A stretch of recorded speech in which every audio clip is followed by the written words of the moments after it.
Привет всем тем, кто наткнулся на этот ролик. В нем я подробно, насколько возможно подробно, расскажу о цифровом диктофоне Sony ICD UX512. Все началось с того, что мне понадобился маленький, дешевый, но навороченный цифровой рекордер. Покопавшись по интернету и в том числе по ютубу, я остановил свой выбор на нескольких моделях цифровых диктофонов, и дальнейший выбор мне пришлось вести сугубо по техническим характеристикам. Я не прогадал, и чтобы не ошибались все остальные страждущие, кому придется столкнуться с проблемой с той же самой проблемой выбора, как и мне, я решил сделать этот обзорчик, чтобы все знали, что собой представляет данный диктофон и каким образом его можно использовать по полной. Как видите, этот аппарат по размерам сравним с небольшим мобильным телефоном. Пройдемся по нему взглядом сверху вниз. На верхнем торце диктофона два разъема типа мини-джек. Слева вход для микрофонов или линейный. Справа выход на наушники для мониторинга записи, прослушивания записанного материала или музыки, самолично закинутой пользователем на внутреннюю память. Остановлюсь подробнее на входе. Сюда можно воткнуть все и даже немного больше. Поддерживаются обычные динамические микрофоны и электретные, которым в силу конструкции требуется небольшое питание. Приятным сюрпризом оказалось то, что этот вход даже в микрофонном режиме остается стерео.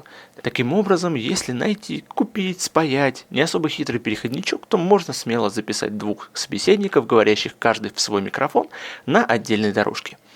При втыкании чего-либо в этот разъем диктофон сразу спрашивает, какой сигнал ему принимать – микрофонный или линейный. Что, согласитесь, удобно, быстро и логично. Далее у нас идет экран, на котором отображается текущее положение дел. Чувствительность в 3 степенях, состояние записи, текущий файл, время, оставшееся время, формат записи и состояние низкочастотного фильтра. Под экраном уютно расположились кнопочки «Стоп» и «Запись». Сразу под ними кнопка T-Mark, позволяющая сделать метку прямо внутри файла. Что особенно приятно, эти метки потом видны при редактировании файла в SoundForge. Далее идет своего рода крестовина с кнопкой Enter, она же воспроизведение. Слева внизу клавиши для выбора папку, в которую будет вести запись, а вести ее для удобства можно в 5 разных папок, которые можно вручную переименовать, как душе будет угодно. Справа внизу одна из самых важных кнопок – кнопка вызова меню. Нижний торец – это крышка разъема USB. На левой грани диктофона расположились кнопка включения, переключатель режима Speed Control и дырка под шнурок. На правой кнопки удаления файлов, регулировки громкости и переключатель самой бесполезной для меня функции любого плеера – зацикливание фрагмента. А теперь перейдем к звуку как таковому. До этого весь звук был записан на родные микрофоны данного диктофона на минимальной чувствительности. Сейчас я подключил простенький, почти самодельный петличный микрофон, а сам диктофон лежит в кармане, дабы не стеснять движений. Как слышите, речь он записывает крайне хорошо, и не менее хорошо справляется он с громкой музыкой. Сейчас вы услышите запись с репетиции моей группы. Диктофон был поставлен неподалеку от ударной установки, и запись практически не правилась.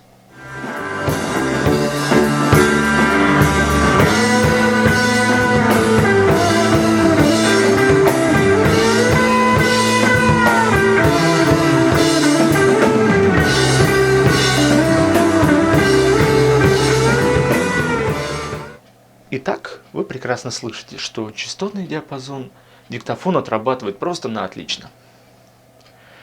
Другой пример записи. Подкаст, записанный прямо в микрофон. Что может быть лучше, чем посмотреть несколько серий какого-нибудь хорошего или не очень хорошего, если посмотреть уже сегодня, мультсериала, который обычно блоками как раз часика так в 3 шли. В самом деле. Да ладно, часиков 3. У нас по телеку обычно показывают рано утром с 8 до 10 блоки. Ну, извини меня, Даже когда мы были маленькими, показывали с 8 до 10, а потом уже с часу до 3. И последний пример. Запись с концерта в нашем колледже. Для сравнения просто приведу пример, насколько плох звук был на самом фотоаппарате, на который все это дело снималось. Опять же, говорит, что акустика у нас в зале тоже немножко хромает.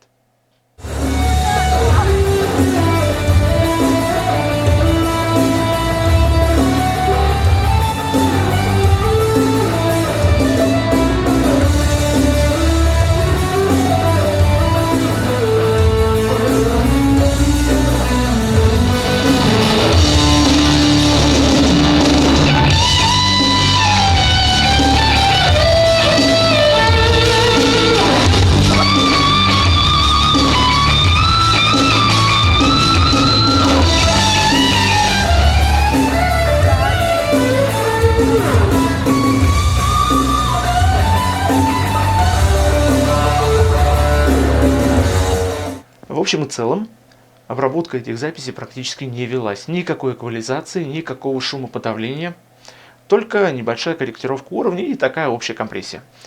В общем и целом, аппарат отрабатывает свои деньги на 5 с плюсом. Обошелся он мне чуть более чем в 3500 рублей, но он того стоил. Если вам есть что сказать, добро пожаловать в комментарии.